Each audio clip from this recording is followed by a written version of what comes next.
Pro Bono Economics' mission is to help charities and social enterprises understand the value of what they do and the impact of what they do.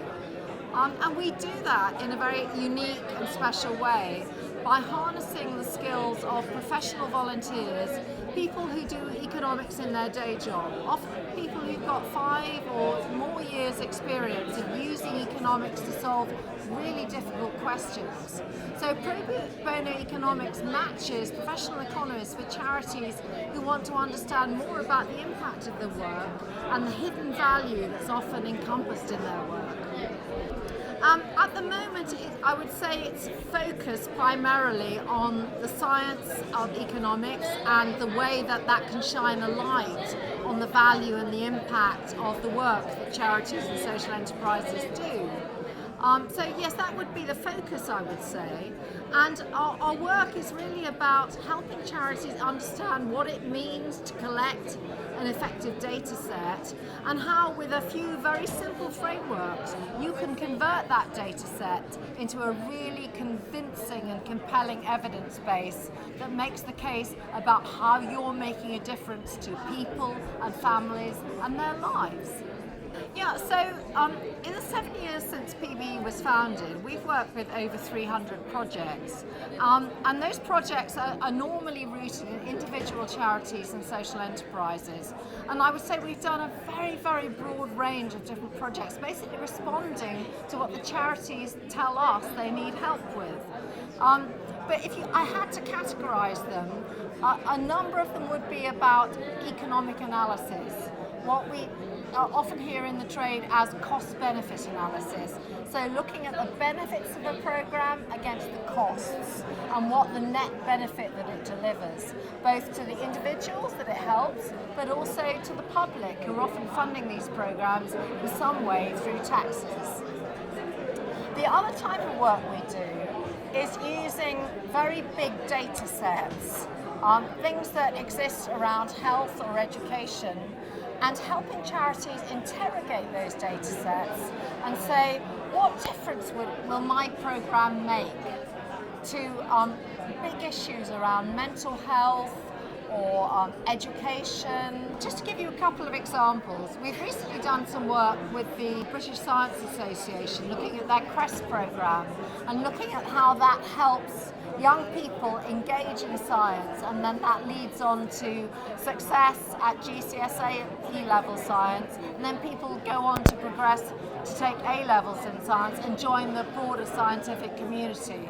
And another project we've done recently, which I'm very interested to see the results of, is with the British Lung Foundation, looking at the impact of respiratory disease and the cost to the individuals who are affected by it, but also the cost to the wider community in funding the broader impact of respiratory disease on the UK population. The best way to learn about what volunteers gain is by what they feed back to us. And what I hear from the volunteers we speak to is that the first thing is that volunteering makes you feel good. I mean, it feels really good if outside the day job you're able to apply your skills to make a difference to someone's life, or make a difference to a small but ambitious charity that wants to, if you like, mark its place in the world. So I think that's a very important and fundamental value that we deliver.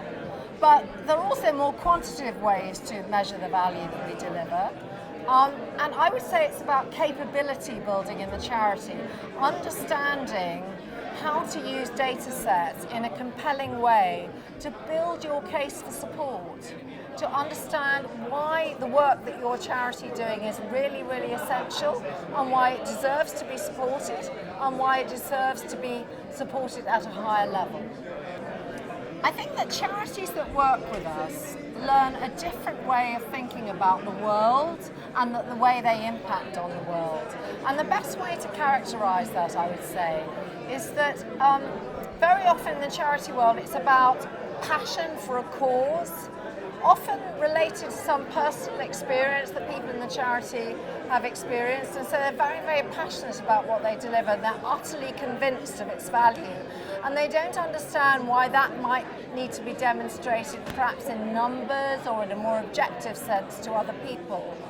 And I guess what we do at Pro Bono Economics is take care of that problem and give them the understanding and the capability around data sets and evidence to make a compelling quantitative case for what they do that sits very nicely alongside their personal illustrations of the way they've changed people's lives. So if I'm thinking about pro bono economics impact as opposed to the impact of our volunteers or of the charities that we work with, I think the best way that I can frame it is that we are a little bit of a matching agency. You know, part of our role is to take committed volunteers with great economic skills and match them to charities who really need their help and support, and to make sure that the skill set is there, but also importantly the chemistry is there. Because it's important when you're working as a volunteer that you're really convinced not only about the cause you're working with, but you also understand and empathise with the people that you're working with. So that's part of our role. And then our role at the end of a project is to help charities and the volunteers really shape the important and compelling evidence that they've assembled into a really, really convincing report that not only changes the way people think about a programme or a service that's delivered to people, but also really thinks in a very meaningful way about the value and the importance of delivering more value through that work.